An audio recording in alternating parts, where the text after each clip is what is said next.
কি সমস্যা আপনার? এমন করছেন কেন? দেখো রাহি, তুমি আমাকে ভুল বুঝো। কি ভুল বুঝবো আর আপনাকে বলুন?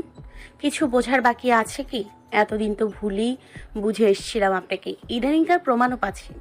আমি জানি তখন ওভাবে মানা করায় তুমি রেগে আছো আমার উপর, কষ্টও পেয়েছো, কিন্তু আমার দিক থেকেও বিষয়টা একবার ভেবে দেখা ট্রাই করো। এটাই তো আপনার প্রবলেম স্বপ্নিল, প্রত্যেকবার আমাকেই আপনার দিকটা ভেবে দেখতে হবে, কিন্তু আপনি কোনোদিনও আমার দিকটা ভেবে দেখলেন না। স্বপ্নিলকে অবাক করে হতাশ কণ্ঠে গর্জে ওঠে রাহিতা। বিয়ের পর থেকে চলা নিজের মন ও মস্তিষ্কের এ অদৃশ্য লড়াইয়ে যেন সে ভীষণ ক্লান্ত। সবসময় চুপচাপ হাসি মুখে স্বপ্নিলের সব কথাকে, সব শর্তকে সে মেনে নিয়েছে। ওর যেন কোনো কষ্ট না হয় সেদিকটা ভেবে দেখেছে। কিন্তু স্বপ্নিল, সে কি ওর মতো করে ভেবেছে? সে তো সবসময় নিজের দিকটাই ভেবে দেখেছে। আর কতদিন মনের কষ্ট মনে লুকিয়ে রাখবে রাহিতা? সেও তো রক্ত মাংসে গড়া মানুষ, ওরও যে কষ্ট হয় স্বপ্নিলকে সেটা বোঝাতে হবে। তাই আজ আর চুপ থাকবে না রাহিতা, স্বপ্নিলকে চোখে আঙুল দিয়ে জানাবে এতদিন তার মনের সকল না বলা ব্যথা। আপনার যখন ইচ্ছে হয় আমার উপর অধিকার দেখান, আবার যখন ইচ্ছে হয় আমাকে বউ হিসেবে অস্বীকার করেন। এটা কোন ধরনের আচরণ? মানে কি এসবের? আমার কি খারাপ লাগে না? রাহি, তুমি বুঝছো না ব্যাপারটা। আমি তোমায় বউ হিসেবে অস্বীকার করিনি, আমি শুধু বলেছিলাম। আপনি শুধু বলেছিলেন আমায় বউ হিসেবে মেনে নিতে পারছেন না, তাই তো? স্বপ্নিল মাথা নাড়াতেই রাহিতা আবারও বলে, তো সেটা কি ইনডাইরেক্টলি বউ হিসেবে অস্বীকার করা হলো না? চুপ আছেন কেন, বলুন। এবার স্বপ্নিল কথা বলার ভাষা পায় না। সে নিজের কথায় নিজেও লজ্জিত। কিছুক্ষণ ওর উত্তরের আশায় চেয়ে থেকেও স্বপ্নিলকে নীরব দেখে তাচ্ছিল্যের হাসি হাসে রাহিতা। অশ্রুসিক্ত চোখে ভাঙা গলায় বলে, জানেন, বিয়ে নিয়ে প্রত্যেকটা মেয়েরই একটা আলাদা স্বপ্ন থাকে। জীবন সঙ্গীকে ঘিরে কিছু সূক্ষ্ম চাওয়া পাওয়া থাকে। আমি ওর ব্যতিক্রম নই। এসব শখ আমারও ছিল, কিন্তু দুর্ভাগ্যবশত আপনার মতো আমিও পরিস্থিতির শিকার হই, যার ফলে বিয়ে নিয়ে আমার সকল চাওয়া পূরণ হওয়ার আগেই স্থির হয়ে যায়। তবু আমি কখনো এসব নিয়ে কমপ্লেন করিনি। কেন জানেন? শুধু আপনার কথা ভেবে। কারণ আমি বুঝেছি আপনার কষ্ট, কোন পরিস্থিতিতে আমাদের বিয়ে হয়েছিল সবটা বুঝেছি। নিজের কোনো দোষ না থাকার পরেও, নিজের অধিকার থেকে বঞ্চিত হয়েও আমি কখনো কোনো অভিযোগ করিনি।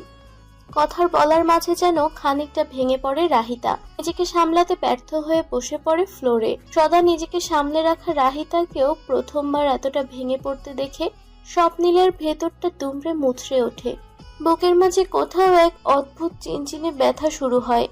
রাহিতার পাশে সেও বসে পড়ে মাটিতে। দুহাতে ওর চোখের পানি মুছে দিতে যাবে, ঠিক তখন ওর হাত থামিয়ে দেয় রাহিতা। নিজ হাতে চোখের পানি মুছে দিয়ে বলে, আমি সব সময় আপনার কথা ভেবে নিজের অনুভূতিকে সরিয়ে রেখেছি স্বপ্নিল। আপনি যেন আমার সাথে কমফোর্টেবল হন, আমার সাথে সুখ দুঃখের কথা শেয়ার করেন, এজন্য আপনার বন্ধু হয়েছি। কিন্তু বিনিময়ে আমি কি পেয়েছি? আপনার বিবাহিত স্ত্রী হয়েও আপনার মুখে বারবার বউ হিসেবে মানি না শুনেছি। আপনার উপর আমার অধিকার থাকার পরেও আমি কখনো অধিকার দেখানোর সুযোগ পাইনি, অথচ আপনি বউ হিসেবে মানি না বলেও দিব্যি বহুবার আমার উপর অধিকার দেখিয়েছেন। আমার অনেক কিছুতে হস্তক্ষেপ করছেন। কেন? এই যে কথায় কথায় বন্ধু বন্ধু করেন, কখনো কি মনে হয় না এই বন্ধুরূপী মেয়েটা প্রকৃত অর্থে আমার বউ? তারও একটা স্বাভাবিক বৈবাহিক সম্পর্কের ইচ্ছা থাকতে পারে, কিন্তু আপনি বারবার কখনো বন্ধুত্বের নয়তো কখনো দায়িত্বের দোহাই দিয়ে আমার থেকে সে অধিকারটুকু কেড়ে নিয়েছেন। আর কতদিন এভাবে চলবে বলুন? কাঁদতে কাঁদতে রাহিতার হিচকি উঠে গেছে। কান্নার দমকে একটু পরপর দৃশ্যমানভাবে কেঁপে উঠছে শরীর। স্বপ্নিল এক দৃষ্টি ওর মুখের দিক চেয়ে আছে। ওর দৃষ্টিতে কিছুটা বিস্ময়, বেশ খানিকটা অপরাধ বোধ। রাহিতার কথায় আজ নিজের নজরে যেন নিজেই ছোট হয়ে যাচ্ছে স্বপ্নিল। আসলেই সে তো কখনো এভাবে ভাবেনি। সে তো সদা স্বার্থপরের ন্যায় নিজের দিকটাই ভেবে এসেছিল। নিজের কষ্ট সামাল দিতে দিতে রাহিতার মনের এ বেহাল দশা যে ঘোড়া খড়েও টের পায়নি সে। অপরাধী দৃষ্টিতে আলতো হাতে রাহিতার দুগাল স্পর্শ করলো স্বপ্নিল। মাথা নিচু করে কাঁদতে থাকা রাহিতা হঠাৎ স্বপ্নিলের স্পর্শে চমকে মাথা উপরে তুলল। মুহূর্তেই চোখাচোখি হয় ওর দিকে গভীরভাবে তাকিয়ে থাকা স্বপ্নিলের সাথে, যার দৃষ্টিতে স্পষ্ট অনুতাপ, স্বচ্ছ অপরাধ বোধ। সেদিক চেয়েই ধীরস্বরে রাহিতা বলে, আমি ক্লান্ত স্বপ্নিল, বড্ড বেশি ক্লান্ত। আমার দম বন্ধ লাগছে, আমায় একটু একা থাকতে দিন। রাহিতার কথায় এবার টনক নড়ে স্বপ্নিলের। দেয়ালের সাথে হেলান দেওয়া রাহিতাকে নীরবে পর্যবেক্ষণ করে সে। আজকে যেন রাহিতার মাঝে কোথাও না কোথাও নিজেকে দেখতে পাচ্ছে সে। একা কষ্ট সহ্য করার যন্ত্রণা স্বপ্নিল খুব ভালো করেই জানে। তার রাহিতাকে একটু সময় দিল চুপ থাকার। মুখে কিছু না বলে দুহাতে যত্ন সহকারে চোখের পানি মুছে দিল ওর। অতঃপর সেভাবেই আলগোছে পাজা কোলে তুলে নিল রাহিতাকে। নিজের কষ্টে আজ এতটাই নিমজ্জিত রাহিতা যে স্বপ্নিলের প্রথমবার ওকে কোলে নেওয়াতেও কোনোরূপ রিয়াক্ট করার সময় পেল না। সেভাবেই চুপটি করে লেপ্টে থাকলো স্বপ্নিলের বুকের সাথে।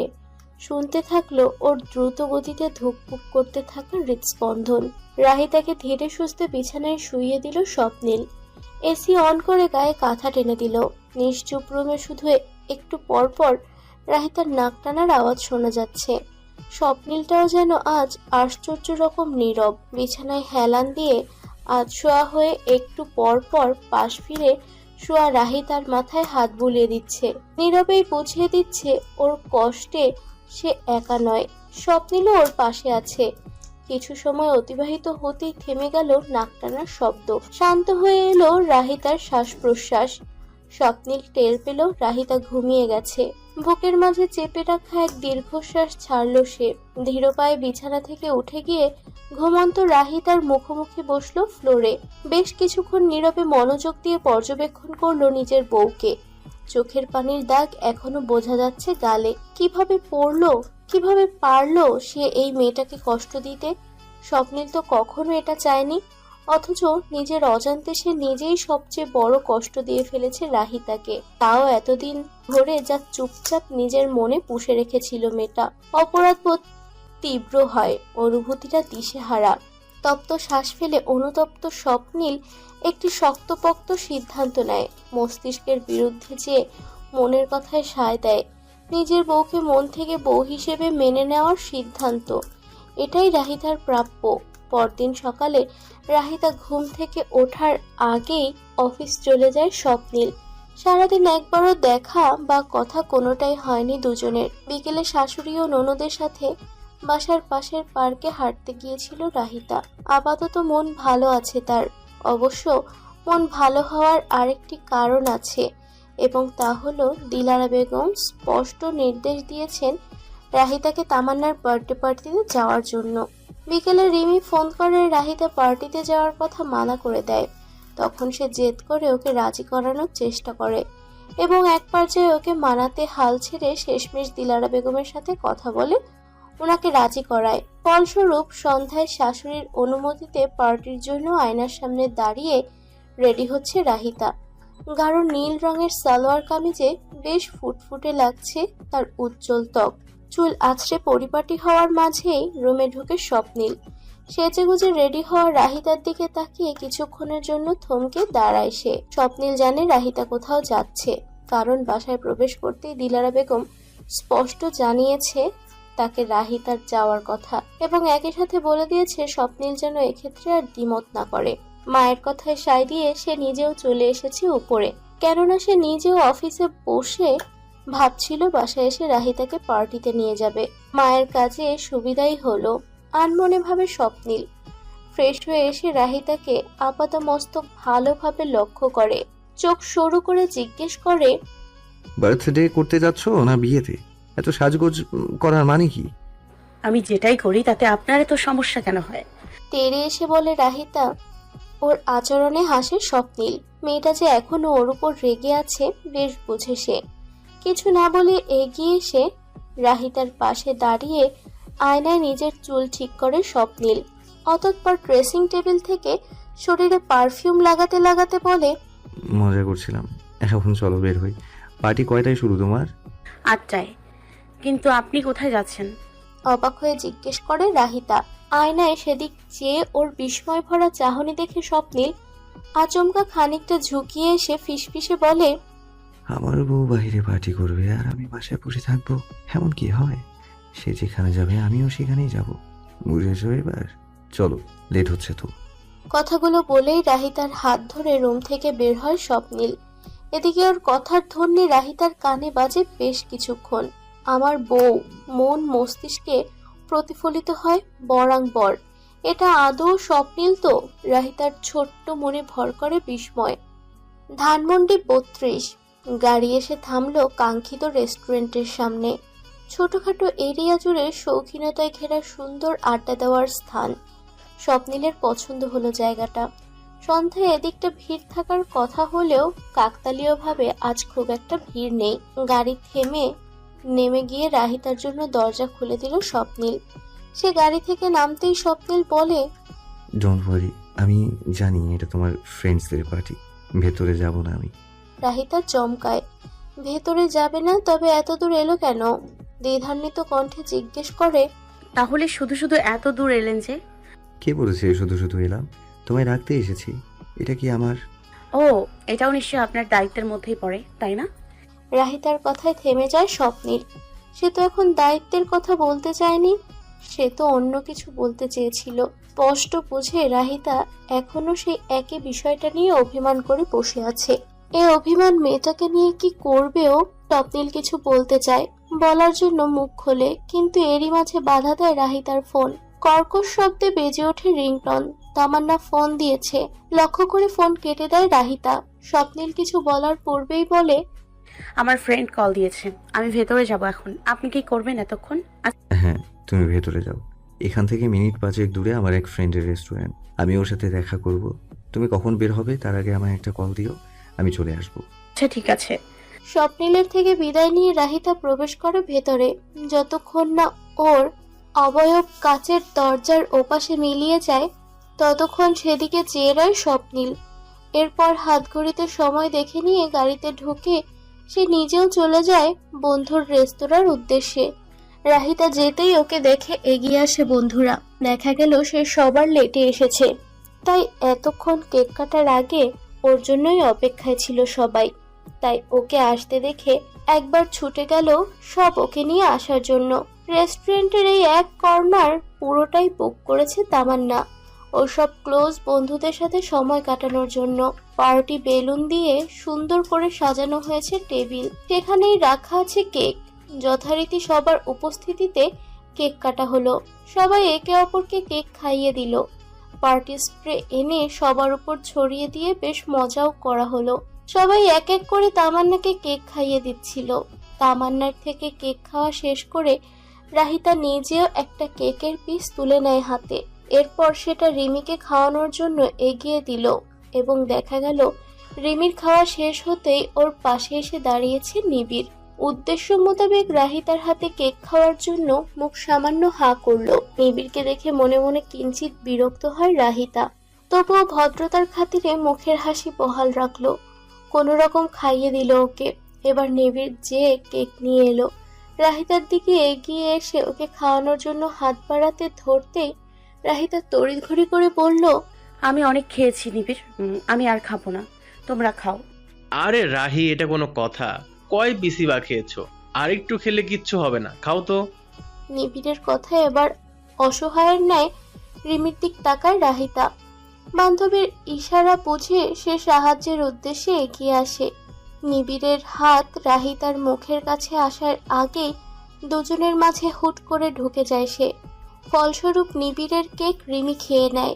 হুট করে এহেন ঘটনায় চমকে ওঠে নিবিড়। সবকিছু বুঝে উঠতে খানিকটা সময় লাগে তার। যখন বুঝতে পারে ব্যাপারটা, তখন রিমির আচরণে বেশ বিরক্ত হয়। ওর বিরক্তিতে আরেকটু বাড়িয়ে দেয় রিমির জ্বালাময়ী হাসি। সেদিক চেয়ে কটমট করে সে বলে, এটা কি হলো রিমি? আমি তো রাহিকে কেক খাওয়াচ্ছিলাম, তুমি মাঝখানে এলে কেন? ও মা, আমার বান্ধবীর কেকই তো খাইছি, এটাতে এভাবে রিয়াক্ট করার মানে কি নিবিড়? রাহির মানে আমার কেক, আমি খেলে কি এমন হবে? নিবিড়কে রাগিয়ে দিতে অবুঝের ন্যায় প্রশ্ন করে রিমি। সেদিক চেয়ে তাতে দাঁত চেপে সে উত্তর দেয়, তুমি একটা অসহ্যকর। হ্যাঁ, আর তুমি মনে হয় খুব সহ্য করো। চোখ পাকিয়ে বলে রিমি। ওর কথায় রাগ চেপে নাক ফুলিয়ে গজগজ করতে করতে অপর দিকে হাঁটা শুরু করে নিবিড়। ওর যাওয়ার দিক চেয়ে রাহিতাকে চোখ মারে রিমি। ওকে দেখে হেসে হেসে ফেলে রাহিতা। ওরা দুজন পারেও, কোনো কথা হলেই ঝগড়া শুরু। ওর ভাবনার মাঝেই তামান্না এগিয়ে এসে ওদের দিকে। রাহি, রিমি, তোরা দুজন এখানে কি করছিস? জলদি আয়, ওখানে আমরা সবাই গ্রুপ ফটো তুলবো এখন। কথাটা বলেই দুজনের হাত ধরে টেনে নিয়ে গেল তামান্না। যথারীতি সবার হই হুল্লোড় হাসি ঠাট্টায় বার্থডে পার্টি শেষ হয়ে যায়। রাত এখন 10টা ছুঁই ছুঁই। স্বপ্নিলের নম্বরে দুবার কল করেছে রাহিতা, কিন্তু সে ফোন ধরেনি। 10 মিনিট হলো স্বপ্নিলের অপেক্ষা করছে রাহিতা। না ফোন ধরলো না কল ব্যাক করলো। এখন নিরুপায় রাহিতার কাছে চুপচাপ অপেক্ষা করা ছাড়া আর উপায় রইল না কোনো। রেস্টুরেন্ট থেকে বের হয়ে গেল সবাই। তামান্না যাওয়ার আগে রিমিকে লিফট দিতে চাইলো দুবার, কিন্তু রাহিতা স্বপ্নিলের নিতে আসার কথা বলে সুন্দরভাবে মানা করে দিল। রিমি ওর সাথে ছিল এতক্ষণ, কিন্তু বারবার বাসা থেকে ফোন আসায় শেষমেশ সে নিজেও চলে গেল।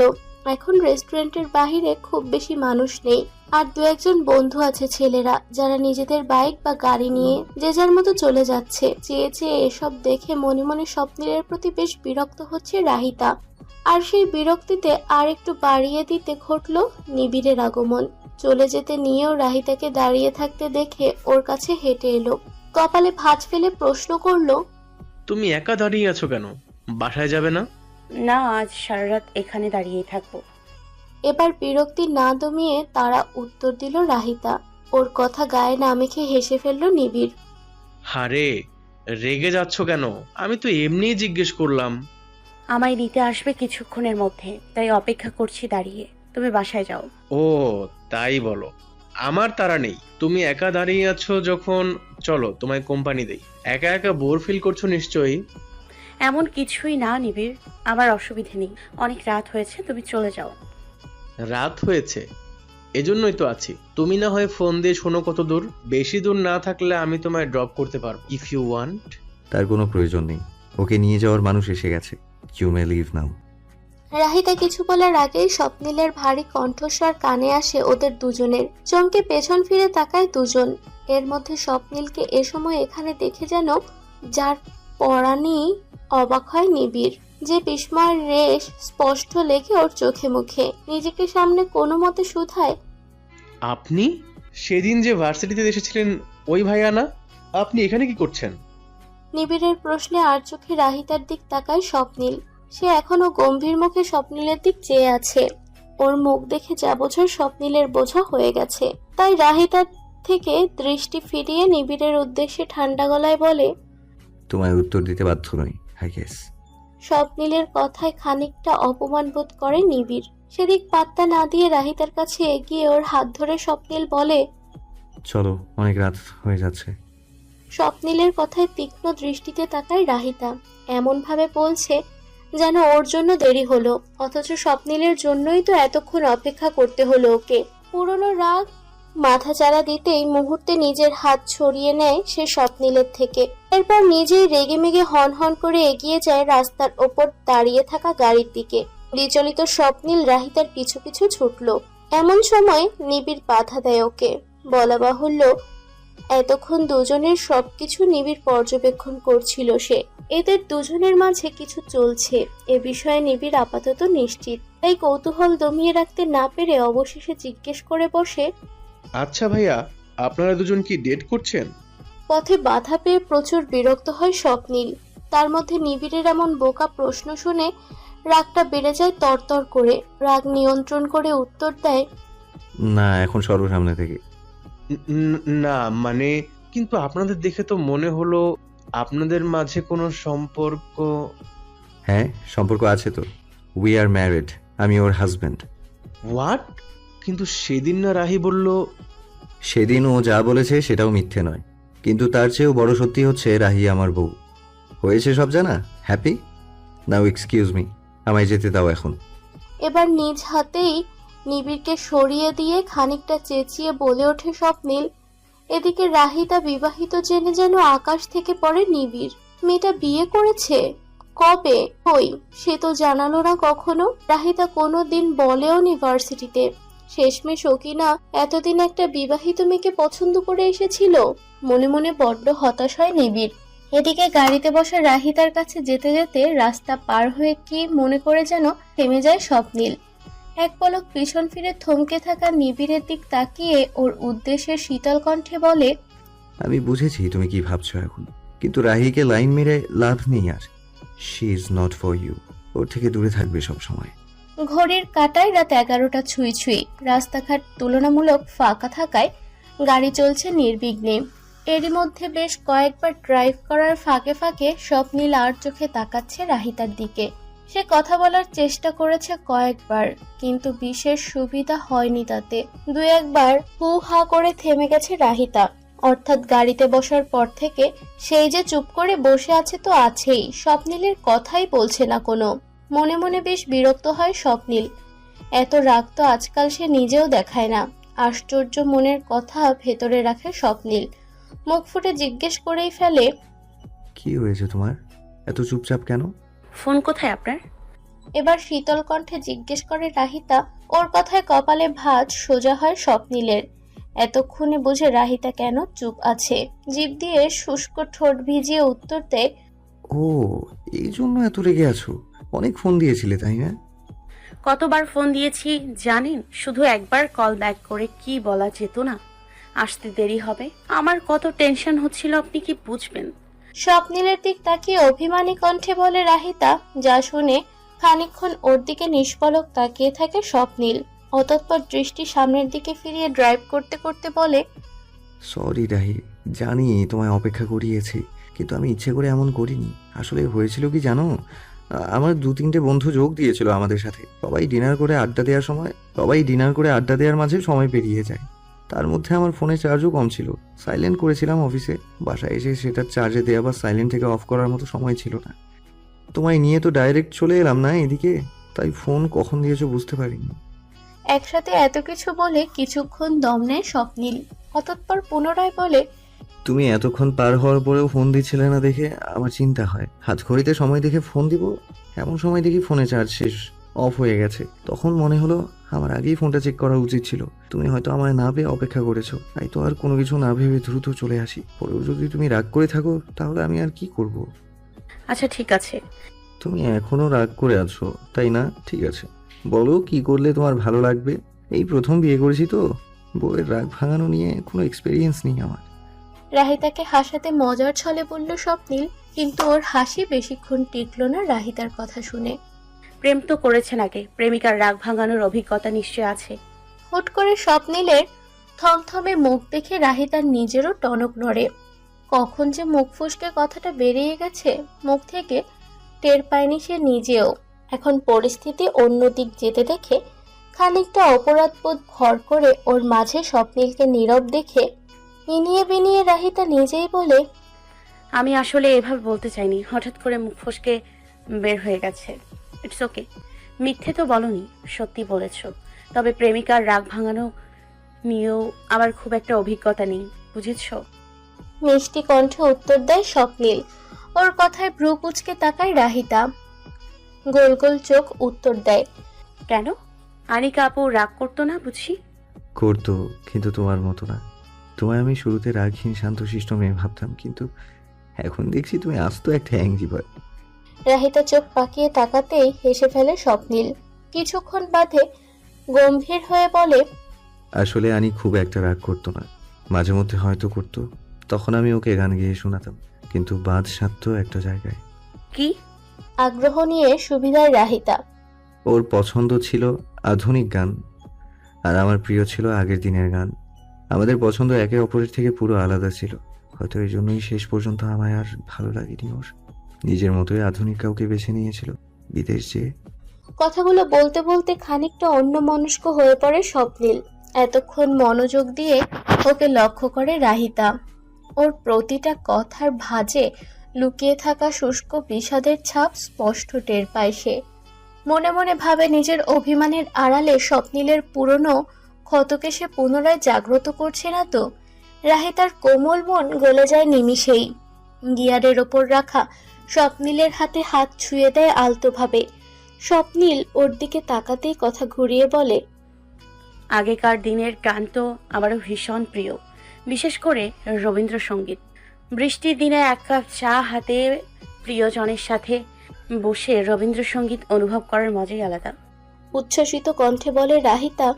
ওর চঞ্চলতায় নিজের বিষাদ ঝেড়ে হেসে ফেলে স্বপ্নীল। যাক, অবশেষে মেয়েটা নিজের আসল সত্তায় ফিরে এসেছে। কে বলবে কাল রাত থেকে এই মেয়েটাই তার সাথে অভিমান করে একটু আগ পর্যন্ত ছিল, কথা বলছিল না, অথচ এখন স্বপ্নিলের একটু সঙ্গ পেয়ে সে যেন আগের মতোই স্বাভাবিক ও প্রাণোচ্ছল হয়ে গেছে। মেয়েটা যে ইচ্ছে করেই স্বপ্নিলের যাতে খারাপ না লাগে সেজন্য কথা ঘুরিয়েছে তা বেশ বুঝে স্বপ্নিল, কিন্তু রাহিতাকে বুঝতে দেয় না ব্যাপারটা। মেয়েটা বড্ড সরল, স্বচ্ছ মনের অধিকারী, তাই তো হাসি মুখে রাহিতাকে এভাবেই মানায়। মনে মনে ভাবে স্বপ্নিল। ওদের কথার মাঝেই গাড়ি এসে থেমেছে বাসার সামনে। নেমে পড়ার সময় চলে এসেছে। সিট বেল্ট খুলে গাড়ি থেকে রাহিতা নামতে যাবে, এমন সময় ওর হাত ধরে আটকায় স্বপ্নিল। রাহি, হুম। আই থিংক এখন বিষয়টা ক্লিয়ার করা উচিত। কোন বিষয়? জিজ্ঞাসু দৃষ্টিতে প্রশ্ন করে রাহিতা। এক দীর্ঘশ্বাস ফেলে স্বপ্নিল বলে, আমি জানি তুমি হয়তো আমার কথায় কষ্ট পেয়েছো এই কয়দিনে, কিন্তু বিশ্বাস করো আমি ওভাবে মিন করে বলিনি তোমায়। তুমি শুধু এটাই দেখেছো যে আমি তোমায় বউ হিসেবে অস্বীকার করছি, কিন্তু এটা কখনো ভেবে দেখোনি যে তার পিছনের কারণটা কি। স্বপ্নিলের কথায় আর চোখে ওর দিকে তাকায় রাহিতা। সত্যি তো সে এটা কখনো ভাবেনি। কি এমন কারণ থাকতে পারে স্বপ্নিলের এমন করার? সে ভাবনার মাঝেই স্বপ্নিল আবারও বলে, এই যে আমি বাবার বন্ধুত্বের কথা বলতাম, সেটা কেন বলতাম জানো? কারণ আমার মতে পৃথিবীর সব সম্পর্কের মধ্যে বন্ধুত্বের সম্পর্ক সবচেয়ে সহজ, সবচেয়ে নির্মল। তুমি জানো কেন? কারণ বন্ধুত্বের সম্পর্কে এত দায়বদ্ধতা থাকে না, এত ভুল বোঝাবুঝি থাকে না, আর না থাকে কোনো জোর। কারণ বন্ধুত্ব সবার সাথে হয় না, শুধু তার সাথেই হয় যার সাথে মানুষ মনের মিল খুঁজে পায়, যার সাথে মন খুলে জীবনের কথা বলা যায়, যার সাথে নির্দ্বিধায় নিজের মতো করে মেশা যায়, নিজের সব সিক্রেটস শেয়ার করা যায়। আমি তোমার আমার সম্পর্কটা সেই পর্যায়েই নিয়ে যেতে চেয়েছিলাম। আর থাকলো কথা আমাদের সম্পর্কের, তাহলে বলবো আমরা নিঃসন্দেহে স্বামী স্ত্রী। আর এটা আমি মুখে একবার কেন, হাজারবার বললেও দুনিয়ার কেউ অস্বীকার করতে পারবে না যে তুমি আমার বউ, এমনকি আমি নিজেও না। কিন্তু এত সব বুঝার পরেও ঠিক কোন কারণে আমি এই বিষয়টা বারবার এড়িয়ে চলতাম তা কি তুমি বুঝো না? রাহিতার চোখের দিক সরাসরি তাকে প্রশ্ন করে স্বপ্নিল, যে চোখের ভাষা পড়তে দিশেহারা হয় রাহিতা। স্বপ্নিলের গভীর দৃষ্টির মাঝে হারায় মন। অদ্ভুত কম্পন ধরে তনু মনে কাঁপা কাঁপা গলায় সাহসে সে প্রশ্ন করে, কেন? কারণ আমি ভয় পাই রাহি, দ্বিতীয়বার কাউকে মন দিয়ে তাকে হারানোর ভয়, দ্বিতীয়বার কাউকে ভরসা করে তার থেকে বিনিময়ে বিশ্বাসঘাতকতা পাওয়ার ভয়। আমি জানি তুমি এমন নও, আমার সম্পর্কে এত কিছু জানার পরেও, আমার আগেরকার খারাপ আচরণ সহ্য করার পরেও তুমি আমার সাথে আছো। হয়তো তোমার জায়গায় অন্য মেয়ে হলে থাকতো না, আমি নিজেও তোমার জায়গায় হলে থাকতে পারতাম না, কিন্তু তবুও আমার মনে যে অজানা ভয় হয় সেটা কি করে থামাবো রাহি, আমায় বলো। স্বপ্নিলের প্রশ্নে নিরুত্তর হয় রাহিতা। এ প্রশ্নের কি জবাব দিবে এটা যে সে তার নিজেরও অজানা, তাই তো চুপচাপ দৃষ্টি ফিরিয়ে নেয়। মাঝে নীরবে কাটে কিছুটা সময়, মনে মনে চলে কথোপকথন। এরই মাঝে নীরবতা ভেঙে বুক ভরা এক লম্বা শ্বাস নেয় স্বপ্নিল। এরপর দৃঢ় কণ্ঠে স্বপ্নিল বলে ওঠে, স্বামী স্ত্রীর সম্পর্ক সবচেয়ে সুন্দর, সবচেয়ে পবিত্র। এই সম্পর্কে কঠিন দায়িত্ববোধ যেমন আছে, ঠিক তেমনি একে অপরের প্রতি নির্মল বিশ্বাস ও স্বার্থহীন ভালোবাসা সেভাবেই প্রয়োজন। জানি একটু সময় লাগবে ঠিকই, কিন্তু আমার বিশ্বাস আমি তুমি সাথে থাকলে দুজন এ উঁচু নিচু পথ মসৃণভাবে পাড়ি দিতে পারবো, একটি সুন্দর পরিসমাপ্তি ঘটাতে পারবো। শুধু আর একটু ধৈর্য ধরো প্লিজ আমার জন্য। আশা ভরা চোখে রাহিতার দিক তাকায় স্বপ্নিল। এতক্ষণে রাহিতা নিজেও ওর দিক তাকিয়েছে। স্বপ্নিলের কথায় পুরনো আশা জেগে ওঠে মনে, অন্তর প্রশান্ত হয় রাহিতার। স্বপ্নিলের বাড়িয়ে রাখা হাতে হাত রেখে ঠোঁটে হাসির রেখা টেনে বলে, আপনি মন থেকে আমাদের সম্পর্ক মেনে নেন, আমার স্ত্রী হিসেবে মেনে নেন। আমি তো শুধুই এটাই চেয়েছিলাম। জোর করে আর যাই হোক ভালোবাসা হয় না, এবং আপনার পরিস্থিতিতে তো আরও না। তাই আমি কখনোই আপনাকে জোর করতে চাইনি।